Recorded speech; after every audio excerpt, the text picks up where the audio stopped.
Hello and welcome back to the Straw Hat Lucas YouTube channel. It is me, Straw Hat Lucas. Hi.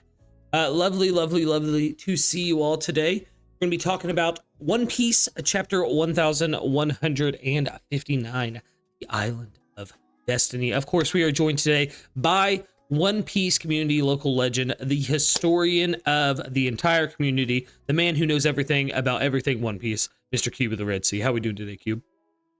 What up, what up? Hey man, I'm just happy to be here, to talk about peak. Yes. And it is peak indeed. Yeah. Peak indeed. Anything to say about this cover story? If I'm being honest, the group heads back to the flower capital, chowing down on some delicious apples. I don't care. Give me more about the Moria gravestone. Or at least where we're going with this cover story. But at least we're getting some stuff finally. Yeah, that's true. It's going back to what a cover story was supposed to do, give context of like stuff without the Straw Hats giving it to us. So yeah, it's good now we're getting something. Not 20 cover stories of Yamato just having their own version of Odin's adventure in Wano.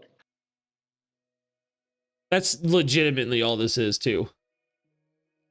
Yeah. Which I'm cool with, but like I was just looking at the fact volume 41 is wild. Like, how has there been 41 pieces to this cover story already? And the only thing we've gotten out of it is, oh, Who's Who was having a little bit of a party. Oh, Moria was supposedly buried in Wano. Kind of crazy. I'm expecting a little bit more from it. I don't think this is the end. I think this one's going to tie into the main story, kind of like what we saw with the Whole Cake Island one. Maybe not. Like there's a chance that it doesn't. But with the Moria stuff, it's got to be, right? Yeah, and also like I've always said, because of the time difference between the end of Wano and right now.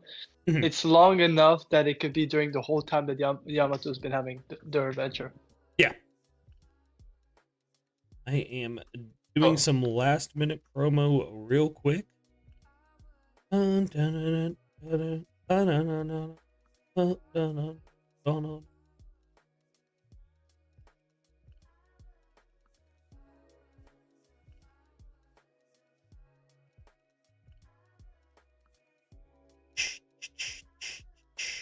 How we doing today, Cube? You doing good? 39 years ago. 39 years ago. Hachinosu, the pirate island. We see that Shaki is missing. Not only that, Don Marlin got, which is crazy to me. Was not expecting that from the chapter. You gotta give it to Oda. He really made it as like a mob hit. The rain. The body in the rain, like that. You should think of, a Scorsese movie. A Scorsese movie? I could see that. Yeah. That's how I felt when I read it the first time.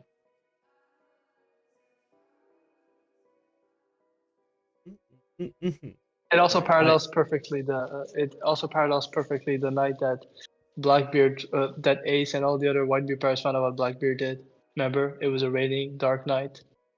It's Whitebeard's face made me think of Whitebeard's face made me think of it. So it's like I can understand why on that time he removed the thing if he saw the similarities between Peach and Xebec. I have a very weird question though. Did we even see Don Marlin have a speech bubble or dialogue or anything? Also, I need to turn off my overhead light. Give me 1 second. I can still hear you. I think he spoke once. It was when they were talking about the two fruits. I'm not sure. Yeah. See, I can't remember at all if he did. I was expecting a little bit more from him, so kind of sad to see that he was taken out that easily, especially by a chump like Wang Ji. So I saw someone on TikTok. I was watching a lot of different TikToks, and it was like, I think yesterday, when someone said he had reacted to the chapter. He said Don Marlin is the Bogart of that era. What's it? Why? Because he doesn't He say hasn't anything. talked. Yeah. He's just there, and then he's gone. And then He was he's the gone. Bogart of his era. The Bogart Yeah. of his era. But yes, it is nice to see because I was like we know that Gloriosa right now is very close to Hancock, right? And her sisters. And because of how they've written it, it may seem like they didn't get along. Like Gloriosa didn't care that much about Shaki. So it's nice to see Gloriosa's reaction. Yeah, I really felt like Oda's really good at drawing heartbreak. And I feel so bad for Gloriosa in that one panel. Chat, I will show it briefly on screen if you want to see what we are talking about. I'm sure you all know this right here. This panel of poor little Gloriosa crying and sobbing. Yeah, it's very heartbreaking. I hate to see her like that.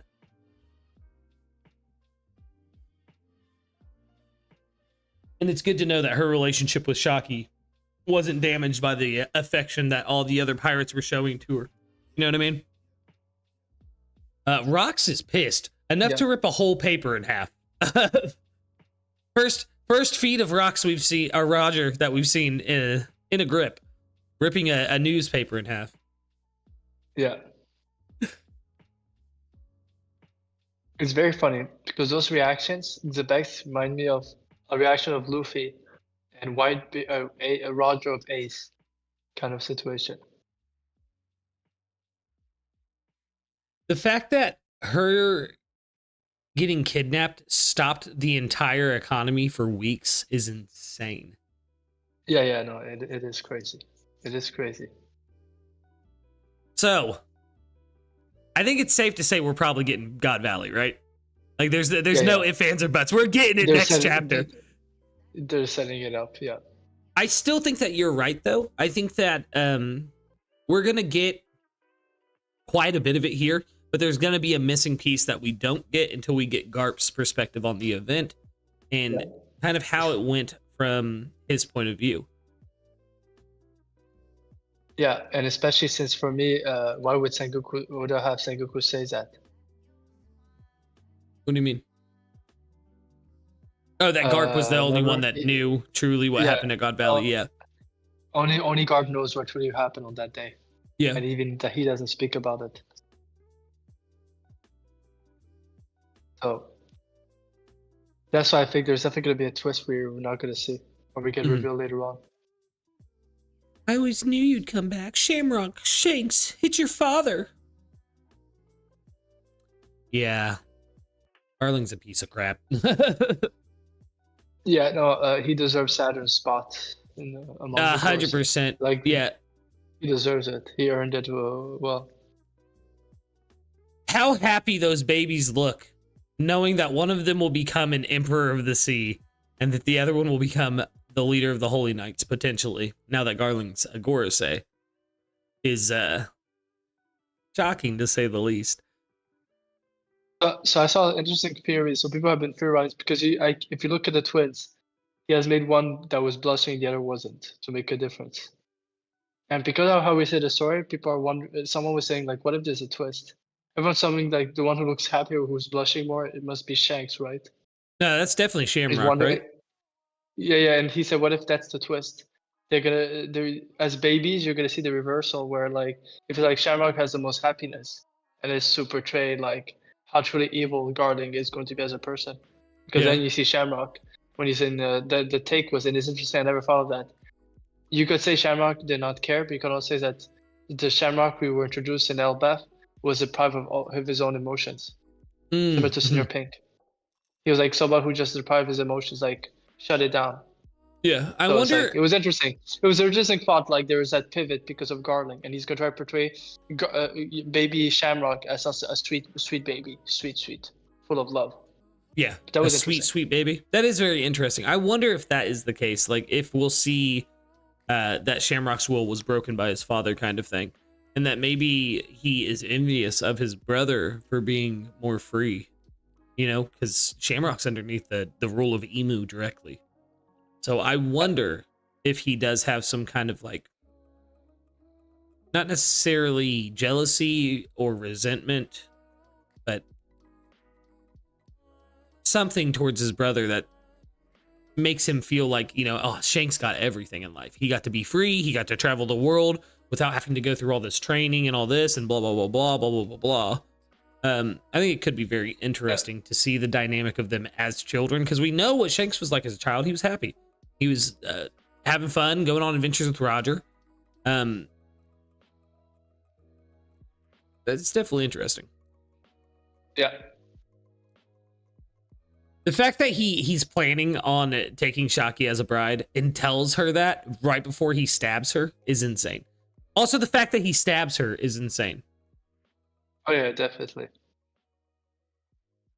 Now I'm wondering though, how did Shanks get into a chest, and what happened? How did Shanks and Shamrock get separated, do you think? I mean, okay, I'll talk about it now, but just I think later on there's some more content that leads to it. But because of and I've always said something that's interesting. Both Whitebeard and Dragon have comparable titles. The world's most heinous criminal, the world's most strongest man in the world. So I said, like, there's a lot of parallels with Marineford, God Valley. I'm wondering if the same way that we get introduction of the Gura, we will get introduced to Dragon's wind-related Logia or mythical zone fruit that he has. He definitely has with everything we've seen. He's always in direction of the wind. If what happened in Lockdown with all of it, it would make sense that when he found the fruit, it's also the same treasure chest where he put Shanks in. Oh, that makes sense. Yeah, so Dragon getting the fruit on God Valley, right? Whatever devil fruit it is he holds, and replacing the fruit with Shanks to protect the baby throughout the battle. And maybe, I'm really curious to see what's going to happen. And if you try to we've seen all parallels with Marineford. Yeah. The parallel of explaining the Gura with his capability, Dragon would be a perfect parallel because he's done that between Alabasta and Dressrosa. He even paralleled the powers. Yeah. I think it's Treble and Mr. Sweet and those kind of stuff. And just the way it worked. And so I wouldn't be shocked that this is how we're gonna get introduced to his fruit in this event. And we'll understand why. Like, I still believe the most heinous criminal aspect of it is 40% Dragon and 60% the power he wields. It makes him the most heinous criminal. It's not just Dragon preaching his word, because then a lot of people would be the world's most heinous criminal. It has to be also with his power. It makes him even more heinous to have someone like that against them. Yeah. But yeah, so I think it might be Dragon. Yeah, this part with Dragon, this little introduction to him as a young upstart Marine, really made my stomach churn, if I'm honest. The fact that the government the Marines specifically are so complicit in doing this to these people. Like, I expected more of them to have kind of like do we really got to do this? But like immediately, the fact that they're putting under the guise of a training exercise, which is something that Black Flag operations do in real life. They'll be like, oh, this is just a training exercise. The next thing they know, they've bombed a city. And then like straight up being like, do not hesitate. Do not resist our orders. This is exactly what you're here to do. We're going to round up all these people, use tranquilizers. Yep. It's gut wrenching, man. And Dragon being exactly how I've got to give us both a dub with the personality on Dragon. Because we, for years, chat, have talked about how Dragon was probably a very, what's the word I'm looking for? Rebellious Marine, even, where he did not want to follow these orders. And that whatever happened at God Valley is probably what led him to revolt against the government. And it seems like we're watching that unfold live here in these most recent chapters. Yeah. This goes to the theory that a lot of people had, that the visual inspirations for how he looked in Gear 4 is inspiration of his family. Yeah. Because Gear 4 is the body of Garp, but that's definitely the face of Gear 4. That is definitely, yeah. He does look like Luffy in Gear 4. I'm surprised at how much he actually does look like Luffy, though. Like, when he's younger, like, he looks like Luffy when Luffy gets real mad. Or like you said with Gear 4, or even Nightmare Luffy. Like, he's got that brow. Yeah, and the body structure, have to see Hashinosu, makes perfect sense. Nightmare Luffy and Gear 4, like Bounce Man and Tank Man, I think it's Tank Man, where he's like really robust. That's Garp's body. Definitely. That's how Garp was physically. So That's quite interesting. I will bring it up that people have brought up that just before Introduce a Dragon, the woman, the mother, and her child, with her two children, the boy, people have made comments of how he does bear resemblance to a drawing we got of young Morion. So that one is the one. That's the one. That's the one I'm not sure of, because when you look at it, it's just the hairstyle is pretty the same. It's just he scribbles the drawing, so it's like it's not really detailed, so we're not sure.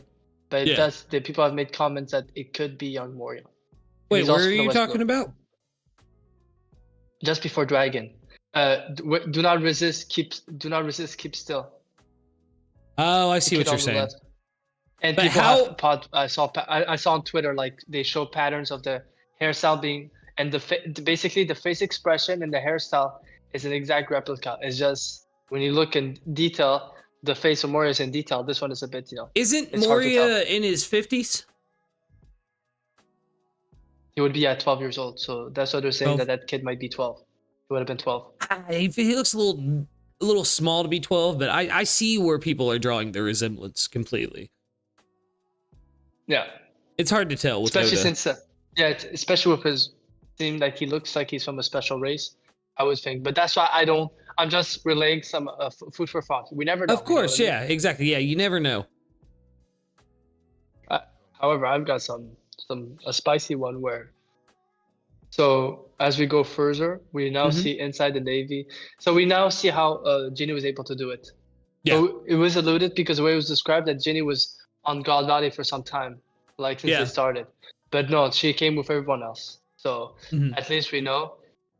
So I will not lie. I still believe something that Nak and I have spit, and I think you spit with us a few times, that because of Big Nurse Morgan being the same age, and Oda loves to do that when he does kids trio, there's always two the same age and one who's a bit younger or a bit older than the other ones. So you have that with Luffy with Ace and Sabo. Yeah. You have that with, I think, other trios in that regard in the same way. Like the trios of Shaki, Tritoma, Gloriosa. Yeah. The former trios of Luffy, which was Usopp, Sanji, Zoro, both are the same age, and Usopp is just a bit younger. He likes doing those stuff. Big News, Morgan, Ivankov are the same age. So that means that Big News, Ivankov are 15 and Ginny is 13. So I've always liked the idea that the fact that Big News Morgan relaying information was also mentioned in that chapter, and Ivankov being upset at Morgan's for some reason, like calling out Morgan's, could be that what if they knew each other and like they all had a plan. And the fact that I'm gonna give it to Nak because he really pushed it with me, like convinced me at the time, like he had to be like connected to somehow, or at least alluded to something that made me think of that. Yeah, shout out Nak in the chat, by the way. The fact, we know that Ginny had relayed the message to Pirate Island, and now Big News Morgan's talked about relaying the message to Pirate Island. Yeah, I think he's one who relayed the message. I think so they were broadcasting to Big News Morgan. Ginny contacted Morgan's. Yeah. That's interesting. I like that a lot. It makes so much sense too, with the current storyline as well. Because Morgan must have been the one to say message received. That's how Ginny said that. She was not talking about the pirates have responded to her. Is that Big News Morgan has validated that he received the relay, the information. Yeah, and he's way too young, so they must be friends. They must have even come from the same place. And what's interesting is that Ivankov does have a bit of remember, because all the Okama fight was all about swan fighting, right? Yeah. And Bonk introduced that. Ivankov is perfection to their version of Okama, so it could be like you do have the bird theme with both Big News Morgan and Ivankov in a way. Well, what I was going to say is that even in current storyline, that makes a lot of sense as to how the Revolution Army are getting their information if Morgan's is working with them closely, which seems to be a possibility if that connection between Ginny and Morgan's is the case. Because right after this is when we see Morgan's at the Cypher Pole Agency, kind of telling them what is going on. And I love that even 14-year-old Morgan's, or however old he is, I think it's 14. 15-year-old Morgan's already has the albatross fruit, is already working with the news coos, who for some reason have little Cypher Pole hats on. So it makes me wonder, did the news cues originally work for Cypherpole, and then Morgan's was like, nah, birds, I'll treat you better. Come with me. Look, they are wearing, like, they've got cameras, it looks like, around their chest as well. I mean, it's not very detailed, so you can't really tell, but it makes me wonder if that is the case. Yeah. I mean, because of his fruit, I'm wondering if Sasai connects to his fruit. Like, that's why Morgans cannot be, like, actually be taken out. You know what I mean? So it's like, you know, like we're going to find out with someone like Clover. Like we're going to find out, or Bonnie, you know, Bonnie's the best example. Yeah. Because of the deal they had. So it could be that there's something. I will bring it up. So if you look into a bit on top with the Kuma, it's not sure because he's just drawing. If you look at the guy on the bubble on the left of Kuma, he does look like young Kuzan. And what's interesting is Kuma is being taken to God Valley from the South Blue. Kuzan is from the South Blue. Yeah. So possibly is the ship coming from the South Blue. So I'm wondering if possibly, especially you know how Kuzan had his real storyline started where in Hashinosu when someone was taken there. So I find it very interesting. So I'm wondering if, you know, Kuzan is, we never thought of that, if one of the three admirals has an origin from the God Valley. Well, see, I wouldn't see him, just to kind of throw a wrench in that, I wouldn't see him as a slave, because if you are a slave and then escaped and then tried to join the Marines, they would immediately send you back to Marijwa. I don't think there would ever be a case where they would be like, nah, this guy's cool, we're going to let him be a Navy member. Remember this about the hunting game. If you could survive the 2 weeks, you're free to go. That's what I'm saying. Like, there's maybe a loophole moment. And like my take about the Shishibukai, it was a way to keep people that left their thing. So it could be the same thing with Kuma. They couldn't go after Kuma because he survived the game. So that's why I'm wondering if we're thinking about the Shishibukai, but what if like former Marines are connected to those kind of stuff as well? How it can old also is explain Kuzan? why some Marines are hesitant to some of the stuff because of their think of Fisher Tiger. Yeah, he had so much difficulty, even though he was helping with stopping some internships happening around the world with the world government. You know, we've got to be careful. Some internships. But he had difficulty talking about it. He was dealing with it, but he couldn't talk about it, and it broke him apart. So that's why I'm wondering, because when I thought, he does look like young Kuzan. Yeah, but Kuzan, like that. Kuzan would be 11 at most, and that is definitely an adult man, if I'm being honest, because of the size of Kuma. Yeah. He was definitely kept with, as we saw in Marijwa, he was definitely kept with the adults because of his size. By the way, I'm gonna say something, and we spit on it last time. That, you know, I brought up the point which you and I spit on. That what if Shaki was truly taken, she could be really talk about her intuition, how she was able to predict why Hancock would take Luffy back to Amazon Lily, and did all this. And he said she has great intuition. She's always surprised him. And I said, what if Shaki was in the same area as the other ones? She connected to Ginny in Ivankov, and she's the one who said what to relay like message. Yeah. I find it very interesting that after we get Big News Morgan relaying message, they're saying it's Shaki. I think the message started with Shaki, who gave it to the kids, who then relayed to Big News Morgan, who then relayed to Hashinosu. So they basically receiving a Shaki message. It's like Star Wars. Yeah, see, but I'd love to think that it's similar events. I'm thinking similar events, but I think that Ginny and Ivankov were already planning to send a message. They just knew they had to get to Morgan's, but didn't know who Morgan should tell. You know what I mean? And that's where Shaki comes in and is like, get him to tell Hachinosu and tell him that Shaki is alive. You know what I mean? Yeah, and since they're pirates, especially the Rocks have a lot of experience, I don't think they would say it's Shaki unless if they're 100% sure. Exactly. So that, but yeah. The setup, it doesn't need to be the way I said it. I think yours is as well perfect. They always trying to send a message, and she had the perfect target to send it to. Yeah, I'm wondering if we'll see that unfold, actually. Yeah. Look at Wang Chi. Looking. I know. Dude, can we trust the source? Yes, Wang Chi, we can.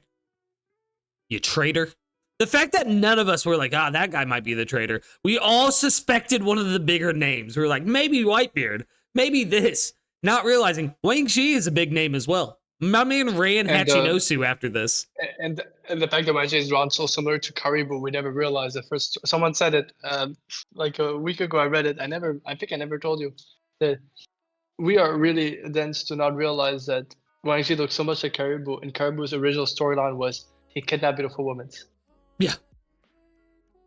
Oh my god! Like, what a good parallel! Holy, why did we not think of?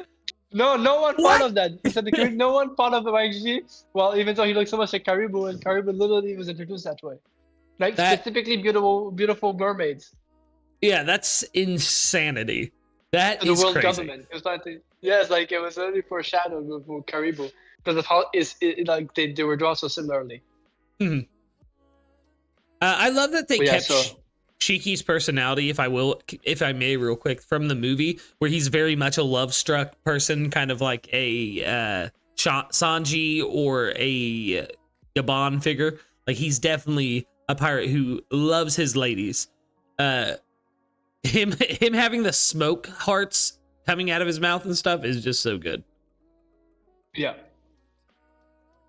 Yeah. What's interesting is the celestial for wherever Whitebeard is past. Like I said, I brought up. I think we've talked about it. The fact that him hearing Roger's dreams, Luffy and Roger's dreams, saying it's a child's fantasy.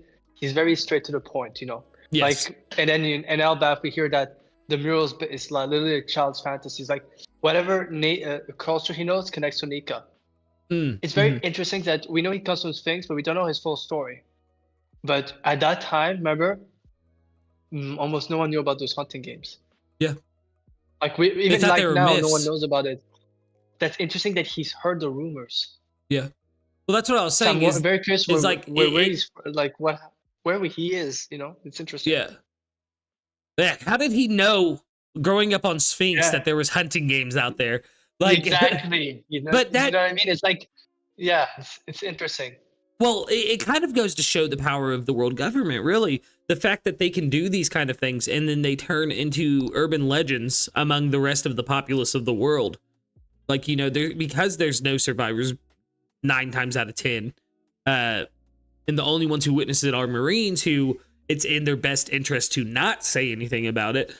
It's kind of, it's like the whole propaganda machine that we've seen within the world of One Piece already. It turns so well and it produces the results the world government wants so well because it's such a well-oiled machine.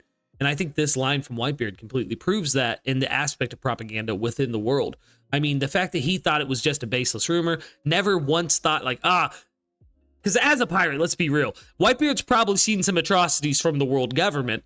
So the fact that this still to him was like, nah, that can't be true. You know what I mean? Like, there's something about it.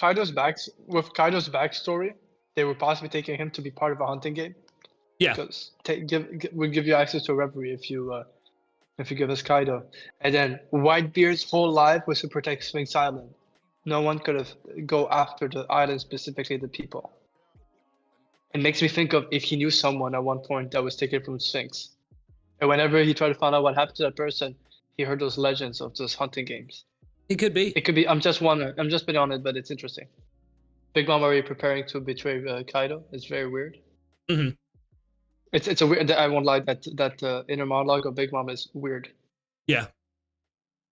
The fact that she's the one who gave Kaido the fruit. I'm wondering if her giving the fruit isn't as simple as here's the fruit. No, definitely not, because she said you owe me. Yeah. And no, but more like she was holding the fruits. She was never planning to give it to Kaido. Kaido took it. Like she's saying, since she had it in her hands, that she owes him for the fruit. Yeah. I'm wondering if he took it from her. Yeah, it's she did possible. Not give it. Yeah. The way she's saying it, it feels like she's speaking of betraying him.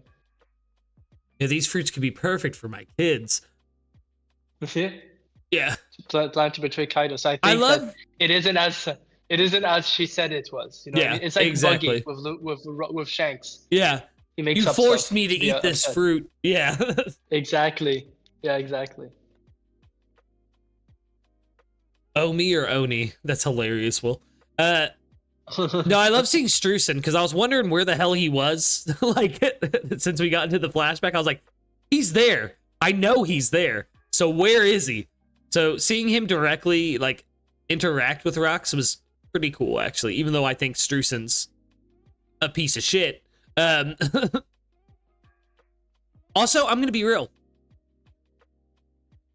I like Rox as a character. I'm good. I don't think he's as villainous as the world government is making him out to be. And maybe that's why Blackbeard is as villainous as he is because of what the world did to his father, who wasn't a villain. He was just a pirate. You know what I mean?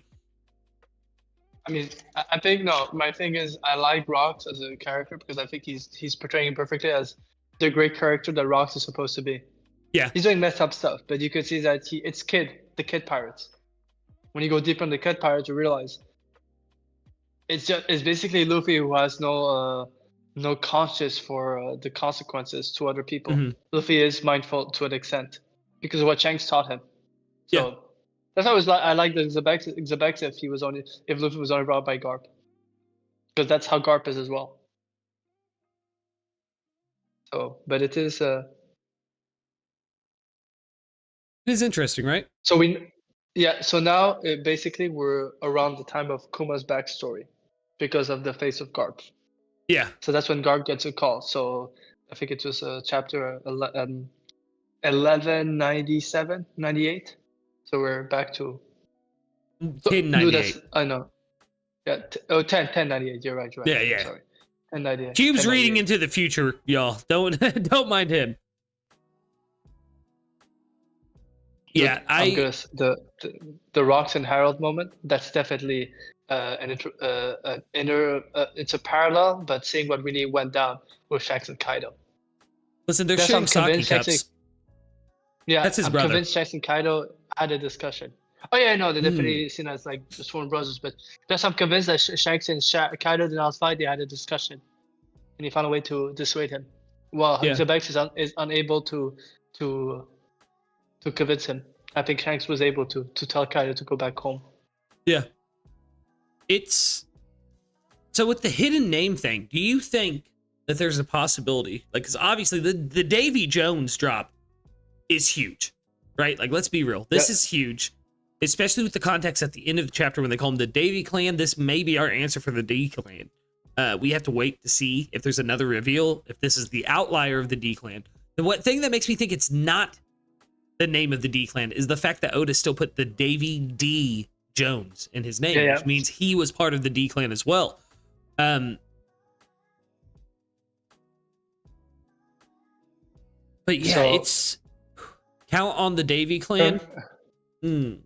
I have so for me, honestly, I still believe it's Devil. It's just the Davy is a very important family in the D Clan, which is the Devil Clan, the clan of the Devil Fruits. Yeah. But I do have something that's interesting, and I might understand why they changed the names.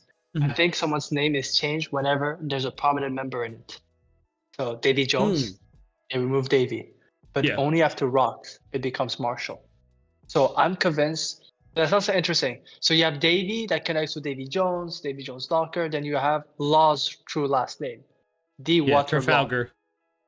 D Water. There's the D Water, which is interesting. Yeah, it's very interesting. So when you think of the water aspect, then you think of Davy. And then I would look at the D-Clan family names. I think two of them have to be fake because they have a similar theme to it that doesn't fit the other ones. So it's like the changed ones. Monkey D, based off an animal, and Jagger D Sol, based off an animal. Ooh, yeah. Because of it, I'm wondering now is their names were changed to other D-Clan names because there was a prominent member in it.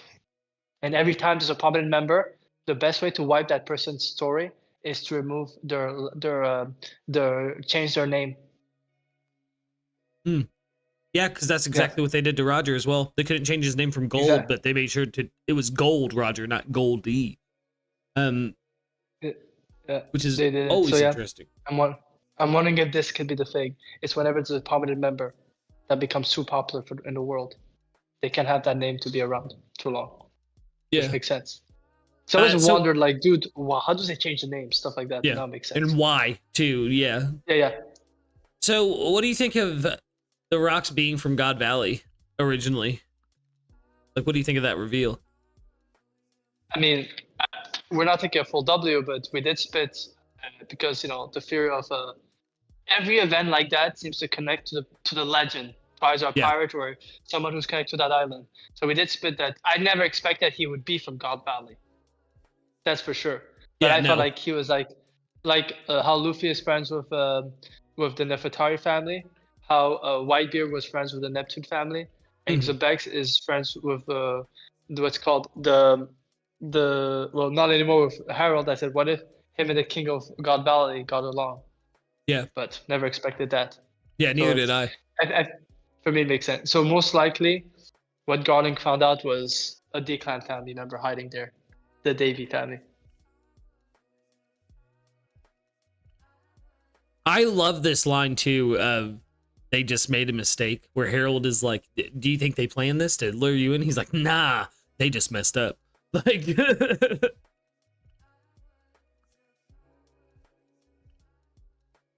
it's so good. So do you think? Fun fact: so for those who are wondering, what if I told that it could have been foreshadowed that Blackbeard's real last name was Davy D. Teach? Oh, I don't know if you know your Blackbeard lore. In real life, when people did not know the identity of Blackbeard because he went through that title, he was first thought that he was a pirate whose real name was David Teach. Really? Yeah, it was the first name that they thought until they realized his real name was Edward Marshall. Thatch. Or Edward Thatch. Yeah. Which is interesting that Oda is interesting. Going deep on the Blackbeard lore with Blackbeard. Yeah, that is very interesting. So, are you in agreement that this was staged, right? Harold and Rox didn't actually fight. Harold just lost to Rox, quote unquote. Because the way he says "don't interfere" and all the other giants are like, huh? It makes me think that this was definitely like, we have to make this look real. We got to fight. You know what I mean? It's Luffy versus Garp. Yep. Force to do something, but you don't have a heart for it, so yeah. Yeah. And that brings us to this amazing last panel. And I love getting hard confirmation on something I said when Gunko first appeared, that she belonged or is part of the Manmeyer family. And what do you see here? Her with the Manmeyers. And what do we know? From the SBS, she's Manmeyer. Victories, baby. I'm telling you, the more I'm looking at it, I've said like that. I don't think they're from the same family, but very interesting how the design from Summers, even young Summers, is very similar to Sengoku. Yeah, there's a very similar between both. And I've always said, like, because of the kanji of his nickname, the Buddha.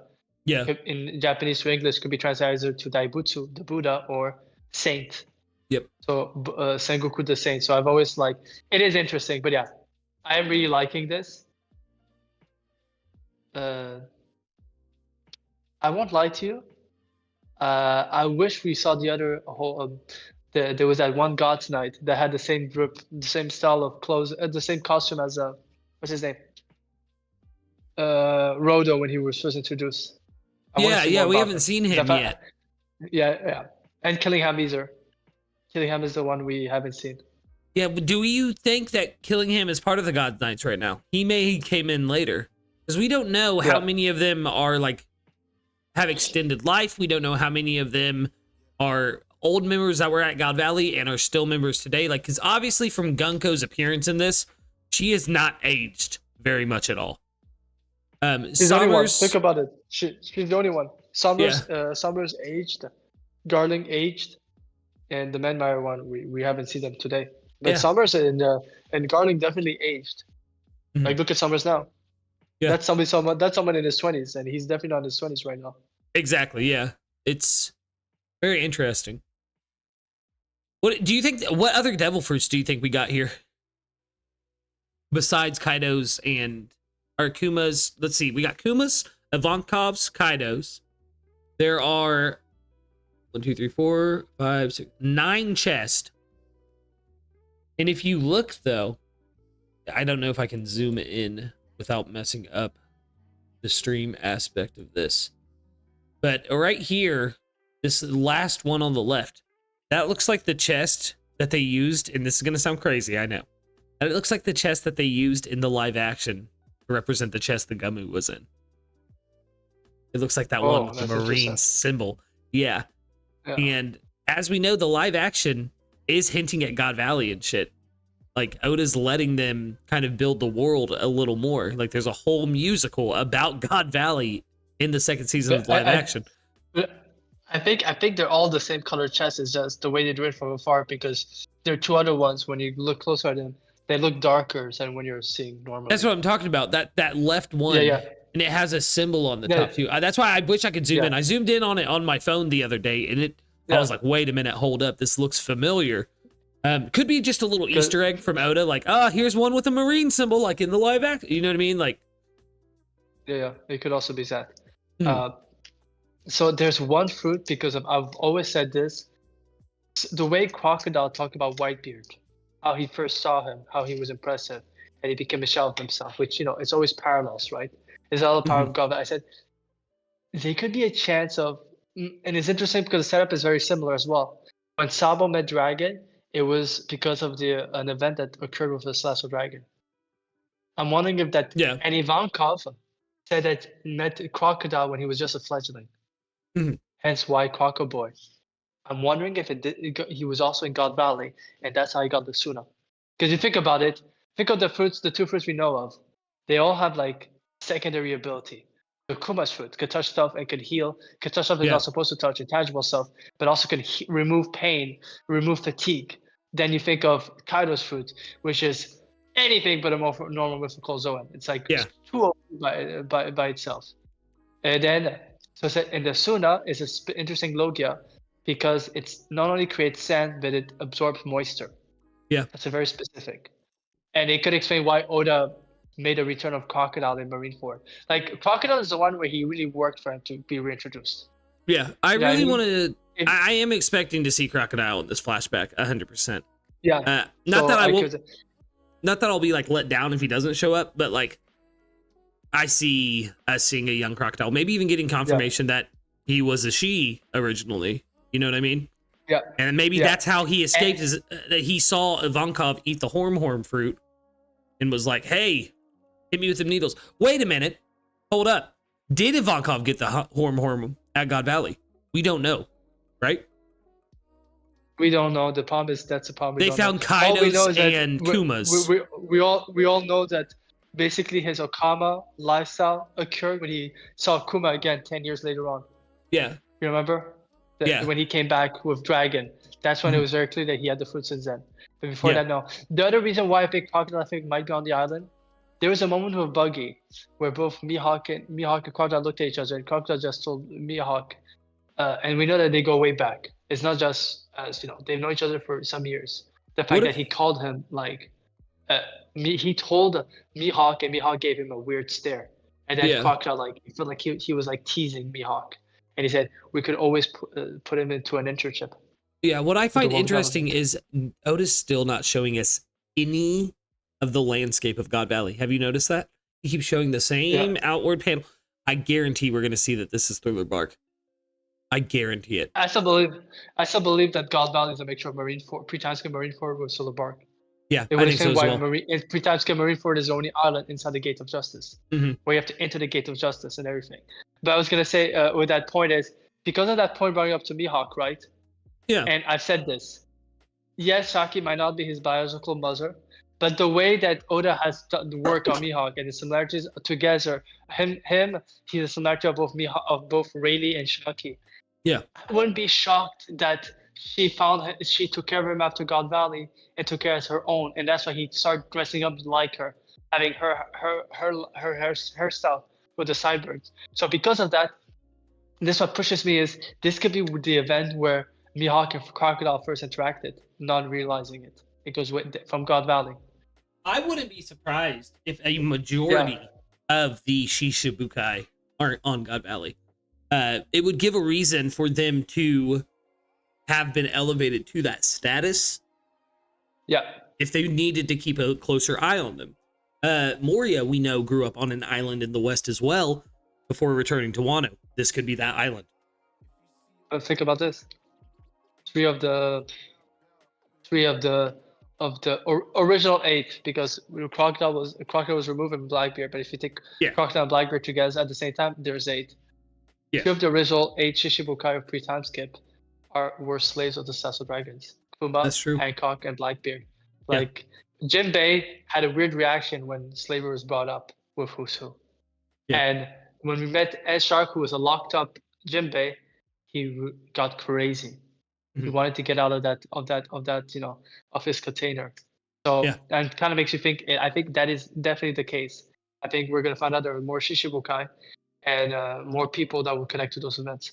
I'm convinced. I've also said the way they did them in Marineford, and we know that Whitebeard had them and has been taking care of them since they're young kids. I'm also convinced that Marco Josevisa might potentially be connected to this event as well. That's how he found them. I could definitely see it. I've always wondered if Jinbei was also a slave, just because of the nature of the Sun Pirates and the way that they cover up the symbols so that you can't tell which ones are and which ones weren't. Like, I think it's pretty clear Hachi wasn't. I think it's pretty clear Arlong wasn't. But Jinbei, definitely potential to be. The only thing that makes me second guess that is how long he spent in the Royal Guard.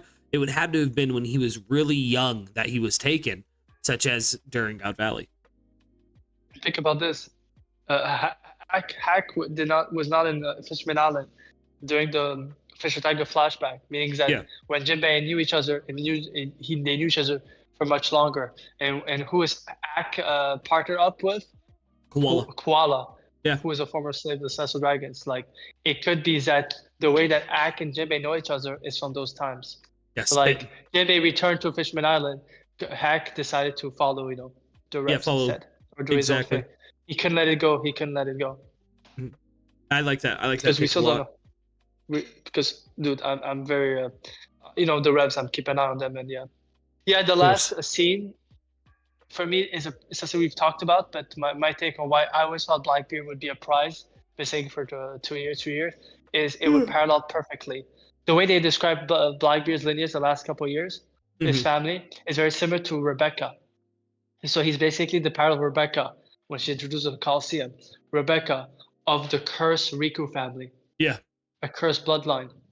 He has a cursed bloodline. He's a Davy member. The Davy clan. It's very similar. I really need to see the officials on this to see if they use the word clan or not. That's what most translators are saying right now. It keeps gnawing at me that they use that word specifically, especially in relation to the D clan, like I said. And then what Cobra was saying, tell Luffy and Vivi that within the D there is. He didn't get to finish that statement. It makes me wonder if the Davy clan, like I said earlier, kind of separated from the original D clan and went about things their own way. Maybe they didn't want to wait for whoever they needed to wait for to do the flood, and they were just going to do the flood anyway. And then I also want to know how they tie directly to the Davy back fight, because clearly that is named after this clan. I mean, that's evident and completely, that's basically confirmed 100%.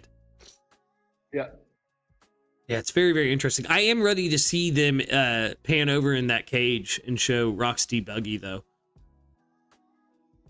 Yeah, there is something that's very interesting. I'm wondering if Davy Jones, or at least Emu, is related to that family, the Davy family. I mean, because we're finding out about the Davy family. It's kind of out of character what we saw with Zebex, of bringing that up to Emu. Yeah. Now you think about it, there must be more to it. Why he brought up to Emu specifically? Yeah, maybe Davy is like, maybe there's 2 family names that are supposed to bring the downfall of Emu. Maybe it's the Monkeys and the Davies,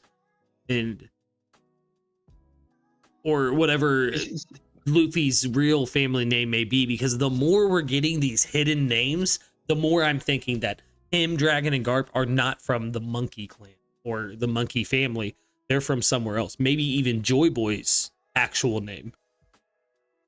Because if he's a Monkey D, like if he's like Monkey D, whatever JB's real name is, Emu, I feel like would not be cool with Monkey D's still being around.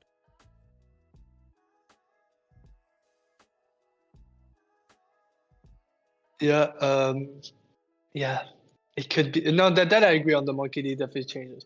And I'm just trying to think, because what would be the narrative reason for Zebex to bring it up to him? You know what I mean? Now it's kind of. I think it was him telling her. Yeah, like it is dangerous, but it was him yeah, showing his hand be... without playing the cards. You know what I mean? He's saying, "I am this family. Yeah, I am a threat to you. I know, and I will come back." Like, that I understand. But that's what I'm waiting for. Emo of all people, there might be a reason. Like, 100%. It's not a death. It's not a death sentence as he thinks it is. Like, they could be like, we know that Emo doesn't like Joy Boy, but maybe Emo and Davy did get along a little bit, and just maybe think of it like Shanks and Buggy. Shanks and Buggy. Depends on Buggy will hear Shanks' name, he might get upset, but it'll all be a part of you that might want to help. You know what I mean? Like, think of Luffy. You know, it's like, what if there's more to it? That's why he brought it up. Like, there's like, I got something for you. I followed this person. What if the first Davy back fight was Davy Jones taking Emu's crew, or something like that, or beating Emu basically in the Davy back fight? Or I'm gonna say this: there's a reason why Emu's main move is Domi Reversi, and it's very similar to Davy back fight. So that's I'm wondering if there's that's like connects Davy Jones with Emu, and so you know what I mean, like bringing it up. With everything we've seen Emo done and how Zebex acts in secret, think about this. He keeps stuff away from his crew. Yeah. He doesn't want his crew to know all of this. But he just braces. So I think like he was relaying some sort of message to Emo. It makes me... And if like there was if there was two sides, Joy Boy and Davy Jones, it could be that with the Davy Jones stuff, Emo doesn't like it, but lets certain stuff slide. But when it comes to Joy Boy, Emo crushes it instantly. It could be also that I just had something really spicy that you had said something and it jogged it in my head. With the Domi Reversi thing. Oh, come on, Lucas. You got this.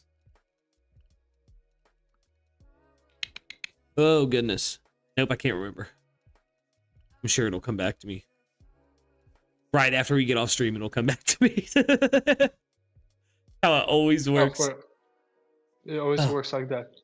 So, man, who all do we, before we give our final thoughts, who all do we think is going to be on God Valley now? We know for sure Dragon and all the ones that we had guessed before. I'm thinking Moria. I'm thinking Crocodile. I'm thinking more than likely we may see some allusion to Jinbei or another fishman that Jinbei looked up to. Maybe even King Neptune before he was king. Not as a slave, but maybe he was there in some regards. I don't know. I know there's going to be something with the fishmen there.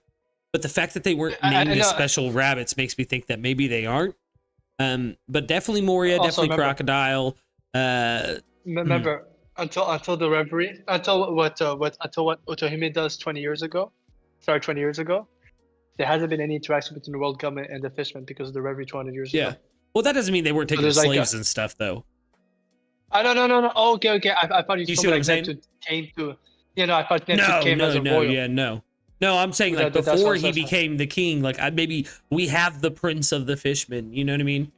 Or something like that. But that, like I said, is they didn't announce him as a special rabbit, so that makes me think that probably not. Yeah, this is very interesting.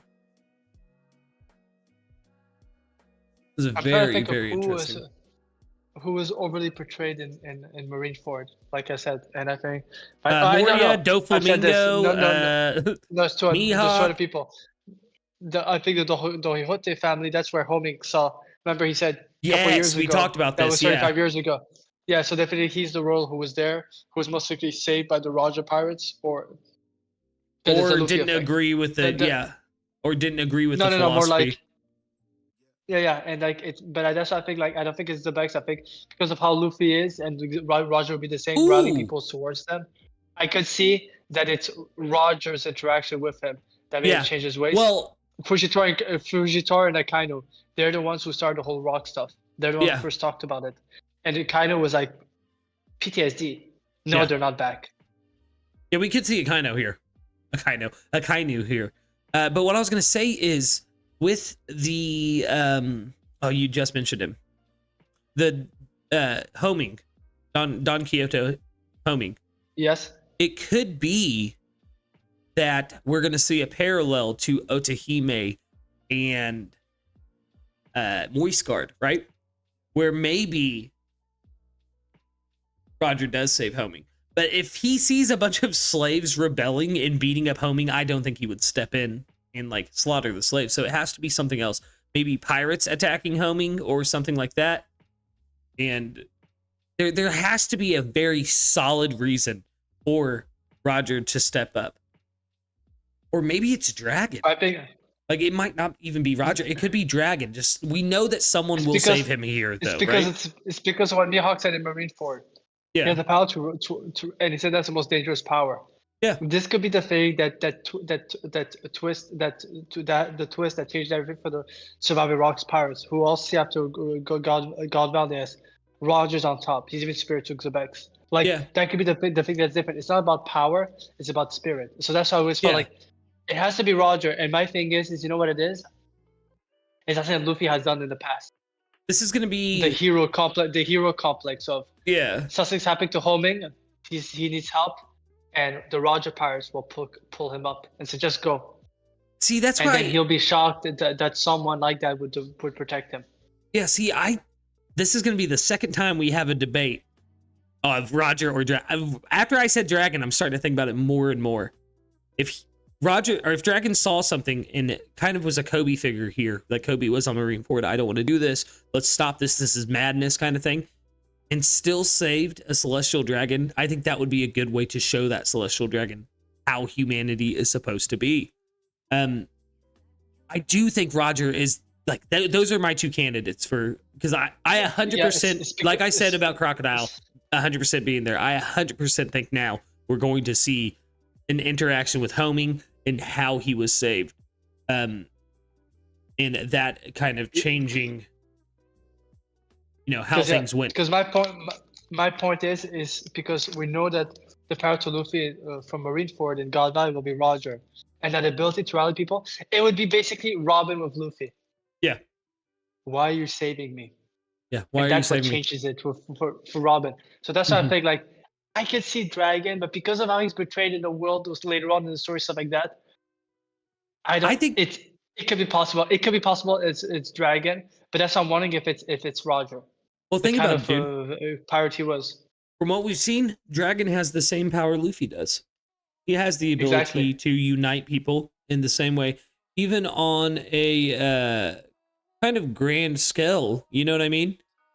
He has liberated several countries and made his way through the channels of history as like the greatest villain of the world government.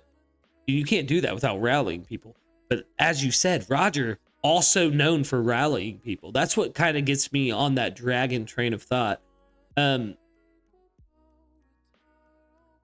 interesting, man. And like I said, in all the rocks pirates, we see it now that something happens after God Valley, because we've seen before God Valley, they're not like the way they are right now with how they talk about Roger.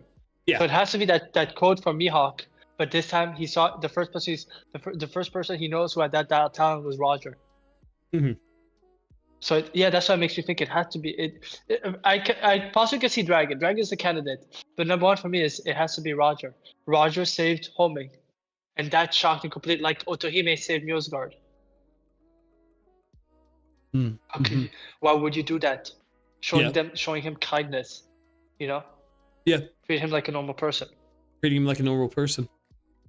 Yeah. It goes into that whole like you can't control where you were born kind of aspect. It'd be the same reason that Roger felt comfortable taking in Shanks. You know what I mean? He can't control that he was born to a celestial dragon. Same with Buggy. Yeah. He can't control that he was born to rocks. No. Yeah, I gotta squeeze it in, brother. Sorry. And we know that Roger took care of a celestial dragon kid. Shanks. Yeah, exactly. So that's what makes me think that. Yeah. So that's why I think it's most likely is Roger's Like I think what the thing changed Harold 20 years ago is that in the last few years before Roger passed away, they became friends. Yeah. Definitely seems so. Yeah, so with that, brother, final thoughts, rating? Oh, for me it's an 8.5. 8.5. It's definitely a setup chapter, but we're getting much more than a normal setup chapter. Yeah. I had said last chapter discussion when we were still on the TED channel that I really thought that I was getting a little bit burnt out with the flashback, and I was kind of getting fatigued with it and ready to kind of get back to the main story. With this one chapter, Oda always does this to me. Every time I'm feeling fatigued with a stretch of something, like back in Egghead when we were getting Vegapunk's speech and it felt like it was dragging on forever, but then all the Gorosei showed up and like it was getting crazy. Oda always does that to me. Every time I'm like, I'm feeling fatigued right now in this section of the story, he drops a chapter that completely changes my mind about how things are going. And I also agree. I think this is probably an 8 for me. 8 out of 10 for me. Can't give it the 0.5, but I think it's an 8 out of 10. I think it's setting up a lot of things that we've been waiting for a very, very long time. Some of the community much longer than I have. You especially, you've been reading for 20 plus years. It's interesting to see how things are going now.